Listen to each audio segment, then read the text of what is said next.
You're just seconds away from making a جب آپ comfortable landing سے landing. کچھ ہی لمحے دور ہوں اور اچانک سب کچھ گڑبڑ ہونے لگے تو کاکپٹ میں بیٹھے افراد کے ذہن سے کیا گزرتا ہے؟ Minds of those who are sitting in the cockpit. You always need to be ahead of the jet. You can an experienced آپ کو ہمیشہ جہاز سے آگے رہنا ہوتا ہے.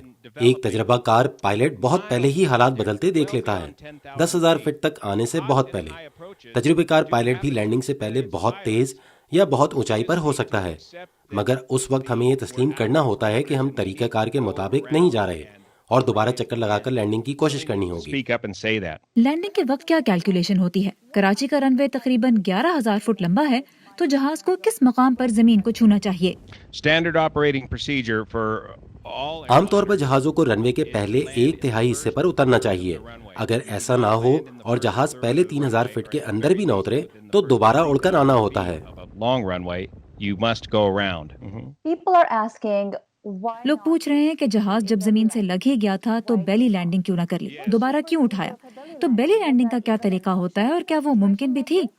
A belly landing is your absolutely last resort. If پہلی لینڈنگ تو بالکل آخری حربہ ہونا چاہیے. اگر آپ کے لینڈنگ گیئر میں کوئی بڑا مسئلہ ہے تب بھی اسے حل کرنے کے لیے کئی طریقے ہوتے ہیں. اگر جہاز کو نیچے لاتے وقت لینڈنگ گیئر میں خرابی کا پتہ چلے تو ارادہ ترک کر کے دوبارہ جہاز کو اڑایا جاتا ہے اور اس دوران مسئلہ حل کیا جاتا ہے. Juan, you have flown the A320 aircraft. آپ A320 اڑا چکے ہیں، وہ کیا وجوہات ہو سکتی ہیں جن کی بنا پر لینڈنگ گیئر نہیں کھل پاتا؟ it could be a hydraulic problem, could be an electric. مسئلہ کہیں بھی ہو سکتا ہے، ہائیڈرولکس میں، الیکٹرانک سسٹم میں، کمپیوٹر میں، لیکن ان کے باوجود ایئر بس A320 میں پہیے کھولنے کے لیے ہاتھ سے بھی ایک ڈائل گھمایا جا سکتا ہے. Option on the Airbus A320. There's a design limitation on the Airbus where the maximum لیکن ان جہازوں کے ڈیزائن میں یہ شامل ہے کہ اگر لینڈنگ کے وقت رفتار 250 ناٹ سے زیادہ ہو تو پہیے نہیں کھلتے. اس کا مقصد یہ ہے کہ جہاز کے پہیوں اور دروازوں کو ٹوٹ پھوٹ سے بچایا جا سکے.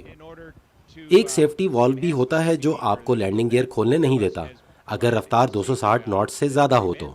from lowering the landing gear if your airspeed is above 260 knots. جہاز کے فرسٹ آفیسر کا کیا کردار ہوتا ہے؟ Well, we don't know who's talking on the radio. Usually you have a pilot. Recordings میں یہ پتہ نہیں چل رہا کہ کون بول رہا ہے. عام طور پر ایک پائلٹ جہاز اڑا رہا ہوتا ہے اور ایک نہیں. جو پائلٹ جہاز نہیں اڑا رہا ہوتا وہ عموماً بذریعہ ریڈیو بات کر رہا ہوتا ہے. ابھی یہ واضح نہیں ہے کہ اس وقت کون جہاز اڑا رہا تھا اور کون ریڈیو پر بات کر رہا تھا، لیکن یہاں یہ دیکھنا ضروری ہے کہ فرسٹ آفیسر خود کتنا کھل کر کچھ چھپائے بغیر پائلٹ سے بات کر سکتا تھا. Captain, without interference, without obscuration, was he clearly able to communicate with the captain? And lastly, in your years of flying, you have seen آپ کا اتنے سالوں کا تجربہ ہے، آپ نے دنیا بھر میں حادثات دیکھے ہیں. زیادہ تر کیا وجہ ہوتی ہے؟ تکنیکی خرابی یا انسانی غلطی؟ It usually comes down to a human error. عام طور پر انسانی غلطی ہوتی ہے یا پھر تکنیکی خرابی کی صورت میں بھی ایمرجنسی کے قواعد و ضوابط پر عمل میں ناکامی. لیکن ایسا بہت کم ہوتا ہے کہ کوئی ایک چیز جہاز گرانے کا سبب بن جائے. جب تحقیقات ہوتی ہیں اور اسی لیے ان میں 1.5 سال لگ جاتا ہے کیونکہ ہر پہلو دیکھا جاتا ہے، تو عموماً ان واقعات کا ایک تسلسل سامنے آتا ہے جو حادثے کی وجہ بنتے ہیں. In a row that causes the accident to happen in the first place.